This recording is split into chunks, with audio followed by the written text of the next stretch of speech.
հարց համար 11-ը հյուսիս-հարավ ճանապարհի եւ այլ նախագծի աշխատանքների ֆինանսավորման մասին հարցազեկուցող տարածքային կառավարման եւ ենթակառուցվածքների նախարար Դավիթ Խուդացյան։ Համեցեք, պարոն Խուդացյան։ Շնորհակալ եմ, մեծարգո վարչապետ, հարգելի գործընկերներ, բյուջեի վերաբաշխմանը վերաբերող կառավարության որոշման նախագիծը նախագծով առաջարկում է իրականացնել 1 միլիարդ 174 միլիոն դրամի ներքին վերաբաշխում հյուսիս-հարավ ճանապարհային միջանցքի տարբեր հատվածներում անհրաժեշտ պայմանագրային եւ ուրեմն ֆինանսավորման պարտականությունները իրականացնելու համար, մասնավորապես շինարարական աշխատանքների ավարտական գումարի 5%-ի վճարման, տեխնիկական հսկողի ծառայությունների դիմաց վճարման, հանրության գերակաշահ ճանաչված հողամասերի սեփականատերերին փոխհատուցումների տրամադրման, ծրագրի կառավարման ծախսերի փոխհատուցման, M6 միջպետական ճանապարհի վերականգնման, Պուշկինի թունելի վերակառուցման եւ Դիլիջանի նոր թունելի կառուցման նախագծային աշխատանքների դիմաց վճարումներ իրականացնելու համար խնդրում եմ հաստատել, եթե հարցեր կան, մանրամասները սիրով ներկայացնեմ։ Շնորհակալ եմ, պարոն Խուդացյան, ըստ էության ճանապարհի մի մասը, որը վերաբերվում է Աշտարակ Գյումրի հատվածին, հանձնված է եւ այստեղ ուղղակի հետ շինարարության վճարներն ենք իրականացնում, նաև ուրախ եմ արձանագրել, որ ոնց որ թե վերջին մեր խոսակցության ժամանակ էլ ազդակային է, որ Քաջարան-Ագարակ հատվածի շինարարությունը շատ լավ տեմպերով ընթանում է եւ նաև Քաջարանի թունելի աշխատանքներն են լավ տեմպերով ընթանում եւ մենք իհարկե շատ պատեհ է եւ շատ տեղին է նաև ընդհանուր տարածաշրջանային եւ միջազգային զարգացումների տրամաբանությամբ այս նախագծերի իրականացումը։ Հարգելի գործընկերներ, ազգային ժողովում առիթ չեղավ այդ մասին խոսելու, բայց ես ուզում եմ արձանագրեմ, հիմա արդեն նաև մենք քաղաքաշինության կոմիտեի հետ եւ փոխվարչապետ Խաչատրյանի հետ այդ թվերը նորից նայել ենք, վերանայել ենք, վերստուգել ենք եւ կարող եմ ասել, որ վերջին 8 տարիներին 2018 թվականից մինչեւ 2026 թվականը 25 թվականը ներառյալ Խորհրդային Միության վերջին ամենաակտիվ շրջանի հետ համեմատած Հայաստանի Հանրապետությունում կապիտալ ներդրումների ծավալները գերազանցել են Խորհրդային Միության տարիներին իրականացված ներդրումները։ Խոսքը 1981-ից 1988 թվականների ներդրումների մասին է, բայց նախորդող շրջանում, ես եթե ճիշտ եմ հասկանում, Խորհրդային Հայաստանում կատարված ներդրումների մասին է։ Ես եթե ճիշտ եմ հասկանում, նախորդող շրջանում ավելի ակտիվ կապիտալ ներդրումների ժամանակաշրջան չի եղել, դա էլ է պետք միած ստուգել, գուցե տեսնել 81-ից նախորդած շրջանը 70-ականների երկրորդ կեսին ինչ ծավալ է ստացվել, այսինքն մենք կարող ենք արձանագրել, որ վերջին 8 տարում Խորհրդային Միության հայկական ԽՍՀ ծավալներից ավելի մեծ կապիտալ ներդրումներ ենք իրականացրել եւ այդ խոսակցությունը ճիշտն ասած ինչից էս հարցը ծագեց, որովհետեւ տարբեր մարզերում երբ որ մարդկանց հետ շփվում ենք եւ մարդիկ ասում են, որ նույնիսկ Խորհրդային Միության ժամանակ այս ծավալի շինարարություն չի եղել եւ այլն, հարցը 1 2 3 ու շատ հետաքրքիր է, որ ժողովրդական աչքաչափը ինչ ճիշտ է, հետո գնում ենք հանում ենք տվյալները վիճակագրական եւ տեսնում ենք, որ իրոք այդ ներդրումների ծավալները ավելի մեծ են եւ այս մի ցուցանիշ 2025 թվականին մենք բնակարանաշինության ծավալներով նախորդ անգամ Պարոն Վարդանյան այդ թեմայով խոսելու առիթ ունեցավ,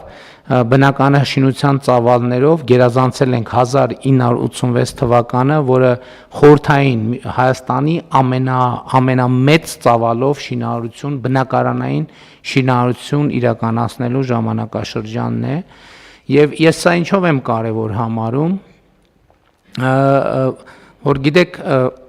անկախությունից ի վեր շատ արագ այդ առաջին էմոցիոնալ դրսևորումներից հետո մեր ժողովուրդը եկեք առերեսվենք, որ Խորհրդային Միության հետ կապված նոստալգիայի տրամադրություններով է ապրել եւ դա կապված է եղել նաեւ այս երևույթների հետ, երբ որ մարդիկ տեսել են, որ ճանապարհները կառուցվելու փոխարեն քանդվում են, մանկապարտեզները կառուցվելու փոխարեն քանդվում են, դպրոցները կառուցվելու փոխարեն քանդվում են եւ այստեղ հարցը միայն թվաբանության մեջ չէ, ես կարծում եմ, որ այսպիսով նաև մենք եւ մեր ժողովուրդը հաղթահարում են խորհրդային միության այդ նոստալգիան, որովհետև իրենք հասկանում են, որ Հայաստանի Հանրապետությունը իրենց պետությունը այլևս մղում է իրենց նայելու առաջ եւ ոչ թե նայելու հետ, եւ սա շատ կարեւոր արձանագրում է, մանավանդ որ հաջորդ զեկուցվող հարցով մենք անդրադառնալու ենք Հայաստանի անկախության 35-րդ տարեդարձին, բայց արձանագրեմ նաեւ, որ վիճակագրության կոմիտեն շաբաթվա մեկնարկին հրապարակեց 2026 թվականի հուլիսի տնտեսական ակտիվության ցուցանիշները եւ պետք է արձանագրել, որ այդ ցուցանիշները բավականին լավն են, դրանից առաջ իմիջայլոց հրապարակվել էր արդեն համախառն ներքին արդյունքի կիսամյակային ցուցանիշը, ինչով արձանագրեց, որ 2026 թվականի առաջին կիսամյակում մենք ունեցել ենք արդեն ոչ թե տնտեսական ակտիվության ցուցանիշ, այլ 6% համախառն ներքին արդյունքի աճ։ Սա կարևոր արձանագրում է հետևյալով, որ 2021 թվականին մենք ստանձնելով կառավարումը օգոստոսին էլի մեր առաջխնդիր դրեցինք տարեկան միջինում 7% տնտեսական աճ ապահովել եւ աներկբա եւ միանշանակ մենք 7%-ից ավել 7.9% միջինում 7.9% տնտեսական աճ ենք ապահովել եւ սա շատ կարեւոր ցուցանիշ է։ Հուլիսի ցուցանիշներն էլ բավականին լավն են եւ իհարկե պետք է արձանագրել, որ երկու ճյուղ լոկոմոտիվի դեր են հիմա տանում շինարարությունը եւ ծառայությունները։ Հարգելի գործընկերներ, ես ուզում եմ մեզ բոլորիս հիշեցնել, թե երբ որ 2025 թվականի դեկտեմբերին եկամտային հարկի համակարգը արդեն պիտի սկսեր Երևանից դուրս գալ, որոշակի անհանգստություն եւ լարվածություն կար եւ նույնիսկ էլի մեզ ուղված կոչեր հետաձգել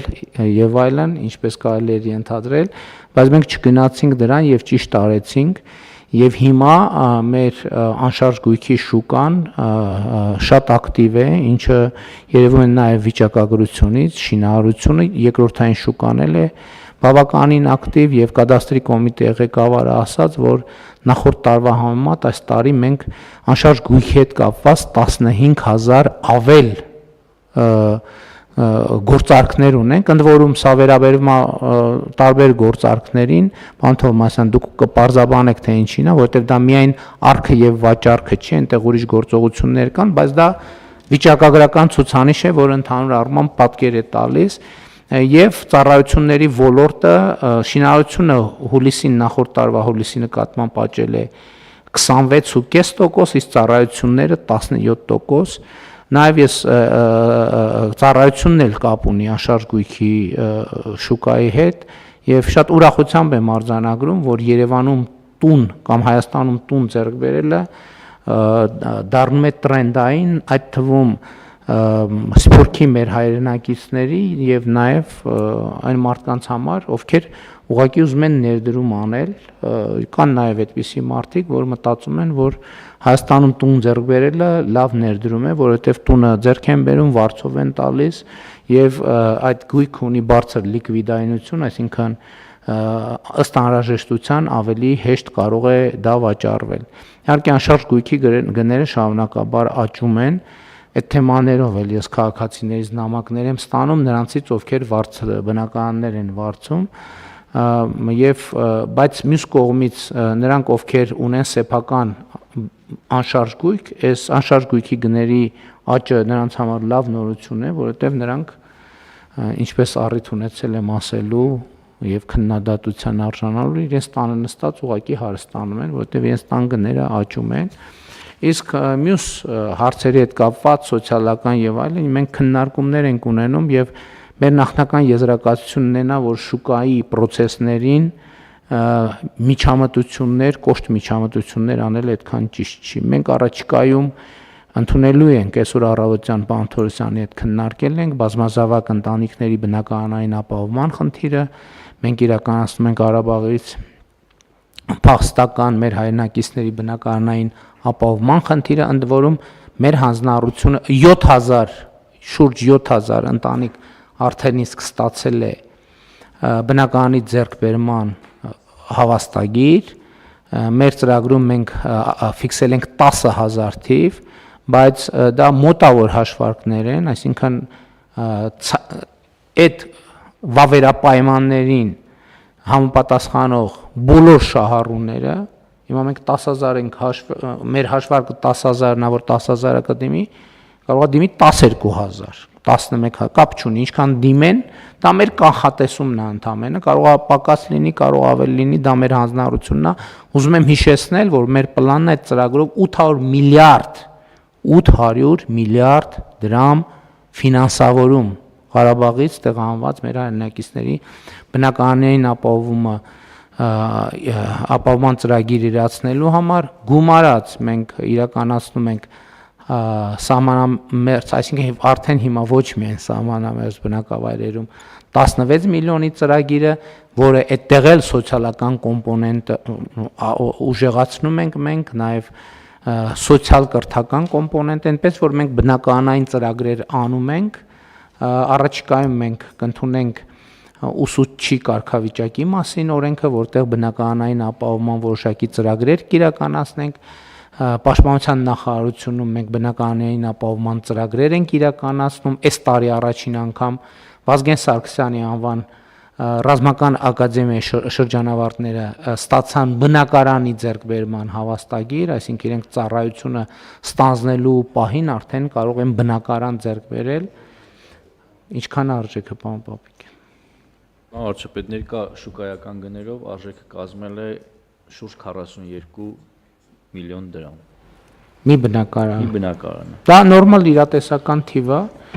եւ մարդիկ հանրապետության տարածքում կարող են ձեռք բերել եւ նաեւ կարող են ինչ որ գումարել նորոգման եւ այլն ծախսերի համար 5 միլիոնի շրջանակում օգտագործել։ Ես նկատի ունեմ, մենք բնակարանային մի շարք ուղղություններով ծրագրեր իրականացնում ենք եւ դեռ արժևում էլ լինելու են նոր ծրագրեր եւ մեր խնդիրն է թիրախային հասցեական այդ աջակցությունը ցուցաբերել է, մնացած մասով արդեն շուկան ինքը պետքա կարգավորի եւ ընդհակառակը մենք վերլուծում ենք, որ այդ process-ը նաեւ կարող է մարզերում որոշակի ակտիվություն առաջացնել եւ նաեւ պետք է process-ները ուղղորդենք։ Վերադառնալով տնտեսության ընթացիկ վիճակին եւ վիճակագրության կոմիտեի հրապարակած թվերին պիտի արձանագրեմ, որ ներողություն հուլիսի մասին մի մաս ասացի, արդյունաբերության ոլորտում աճը 3.1% է, առևտուրն է մի փոքր նվազի 99.9% եւ ծառայությունների ոլորտում 117%, ու արտահանման ոլորտում մենք խնդիրներ որոշակի ունենք, բայց տեղի ունենում ադապտացիա եւ դիվերսիֆիկացիա, մենք համոզված ենք, որ այդ խնդիրը հնդածած կլուծի, բայց այս թվերը կարեւոր են արձանագրելու համար, որ այնուամենայնիվ մեր տնտեսությունը հենց ադապտացիայի շատ մեծ կարողություններ է ցույց տալիս եւ նաեւ տարբեր երկրներից մեծ մարդկային հոսք կա դեպի Հայաստանի Հանրապետություն։ Իհարկե պարզ է հարգելի գործընկերներ, որ այդ մեծ մարդկային հոսքը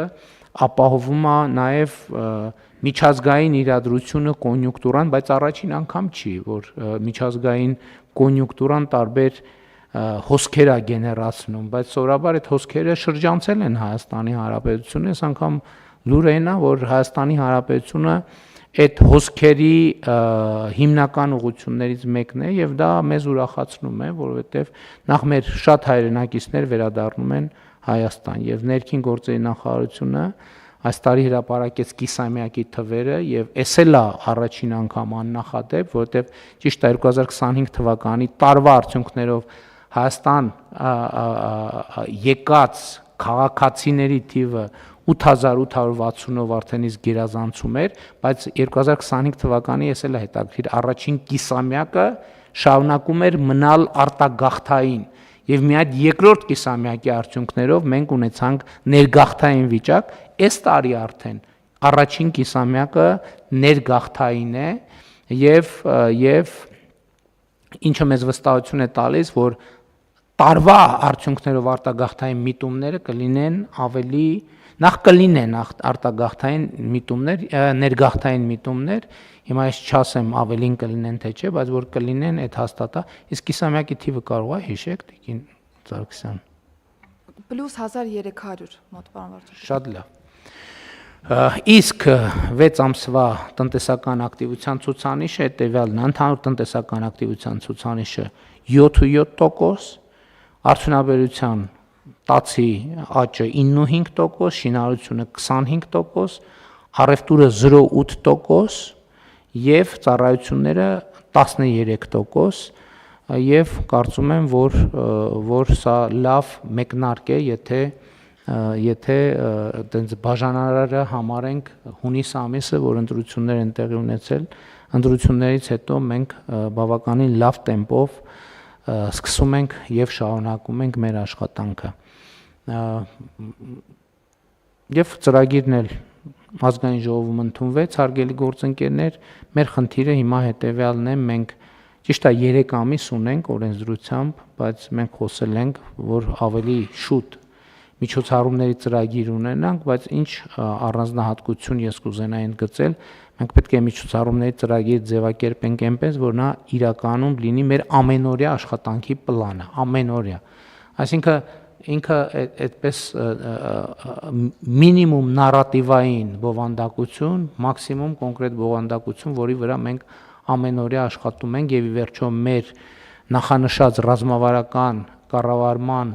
մեթոդը հենց այդպես է, երբ որ ըստ էության ամբողջ ճանապարհային քարտեզը նկարագրված է, թե մենք ինչ ենք անելու։ Իհարկե հնդածս միշտ էլ լինում են դինամիկ փոփոխություններ, որոնց պետք է արձագանքել, բայց ընդհանուր առմամբ երևի տրամադրվենք այսպես։ Խնդրեմ ասվածի վերաբերյալ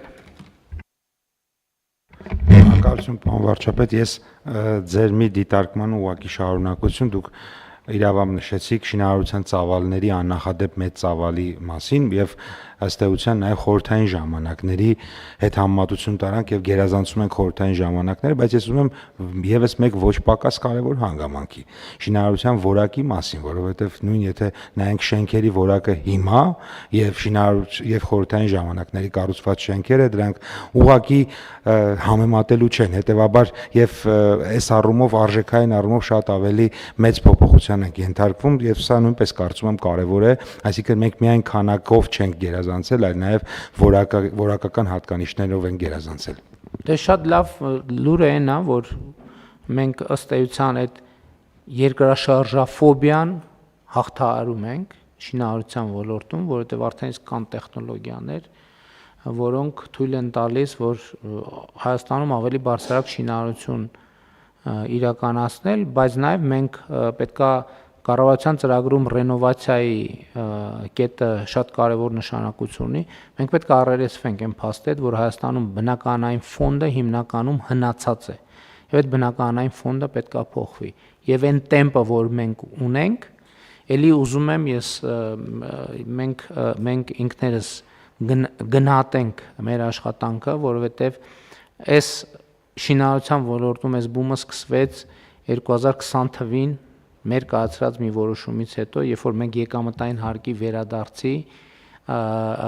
վերադարձից ելքի ճանապարհային քարտեզ մշակեցինք եւ այդ ճանապարհային քարտեզը ընդունելու պահից շինարարության ոլորտում նույնիսկ 21, 22, 23 թվականներին այս միտումները արդեն սկսեցին երևալ, բայց մենք շարունակության պլանն ունենք, որը անպայման կիրագործենք ռենովացիայի ծրագրի շրջանակներում եւ մենք համոզված ենք, որ դա արդեն շատ կոնկրետ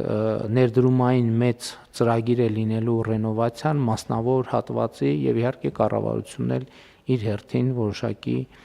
խրախուսումներ կշարունակի իրականացնել։ Պարոն Թովմասյան, ինչ է կատարվում անշարժ գույքի շուկայում։ Շնորհակալություն, պարոն վարչապետ, իրական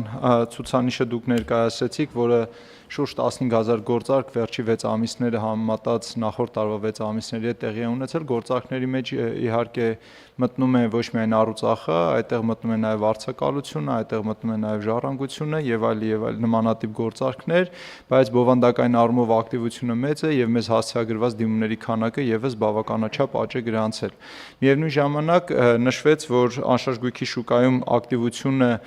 հանգեցնում է նաև այն հանգամանքի, որ արտասահմանից մեր հայրենական բնակիչները ցանկություն են հայտնում նոր գույքեր ձեռք բերել, այս մասով կուզենայի նշել, որ մենք երկու կարևորագույն փոփոխություն ենք իրականացրել, դրանցից առաջինը արդեն իսկ գործում է եւ համակարգը ինտեգրված է կադաստրի կոմիտեի էլեկտրոնային ծառայությունների մատուցման հարթակին եւ անշարժ գույքի առու վաճառքը այսօր կարելի է իրականացնել առանց որևէ վայր այցելելու, առանց նոտարի, առանց կադաստրի կոմիտեի սպասարկման խորհրդատվական կենտրոններ այցելելու, այլ էլեկտրոնային համակարգով անմիջապես գնորդը վաճառողը կարող են կնքել պայմանագիր, ներկայացնել իրավունքի գրանցման եւ ինքնաշխատ եղանակով համակարգը կիրականացնի իրավունքների պետական գրանցում։ Սա արդեն ներդրված եւ գործող համակարգ է, երկրորդը հիպոթեկային վարկավորմամբ ձեռքբերման գործարքներին է վերաբերվում, դրա վերաբերյալ արդեն իսկ ընդունված է կառավարության որոշումը, որը սահմանել է ստանդարտ պայմանագրի ձևաչափը եւ հիմա մենք էլեկտրոնային համակարգում համապատասխան փոփոխություններն են կատարում եւ ձևաչափը պայմանագրի ինտեգրելուց հետո հիպոթեկային վարկով ձեռքբերվող պայմանագրերը հնարավորություն կլինի եւս կնքել եւ ավերացնել էլեկտրոնային համակարգում եւ ներկայացնել իրավունքի գրանցման։ Սա քաղաքացիներին տալիս է հնարավորություն, չլինելով Հայաստանի Հանրապետությունում, բանակցել կառուցապատողի հետ եւ բանկի հետ ձեռք բերել գույքը հեռահար ստորագրման մեխանիզմով, որը կրկին ազդելու անշարժ գույքի շուկայի ակտիվացման վրա։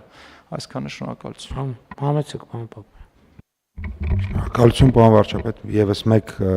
կարևոր բարեփոխման մասին, որ մեր համար նախանշել ենք, ես ներկայացնեմ, հիմա աշխատում ենք